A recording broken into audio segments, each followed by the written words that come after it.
Well, summer might be closer than you think, and you may be wondering what will Wisconsin summer camps look like during the pandemic. Our Taylor Lumpkin checked in on some local camps getting ready to open for the season and working to keep their campers safe. We're looking to have a very safe and a fun summer. As parents slowly begin to head back to work, many are already wondering what camps they'll register their children for this summer.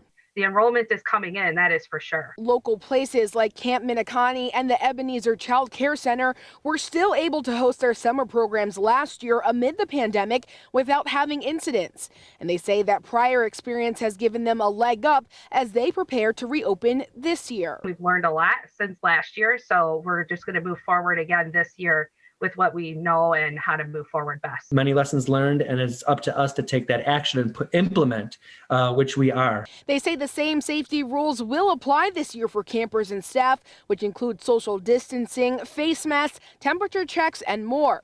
Officials say Camp Minneconne is also bringing back its overnight camping program, something they weren't able to do in 2020. We've opted to open and run at an 80% capacity. A lot of that I would expect is going to depend upon what's happening in the local environment at the time and what the local county public health departments are doing in response to what's going on. And as COVID-19 vaccines continue to roll out, many are hopeful that it will add another layer of protection ahead of the summer season. Today actually is the day that's opened up for our group.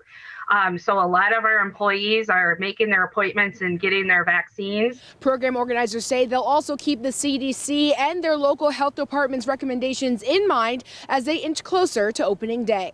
In Milwaukee, Taylor Lumpkin, TMJ4 News. We looked back at the impact of summer camp closures in 2020. The American Camp Association has data from last year showing only about 20 to 30% of overnight camps operated. That equates to a loss of about $16 billion in direct revenue. About 900,000 jobs were lost at camps because of the pandemic.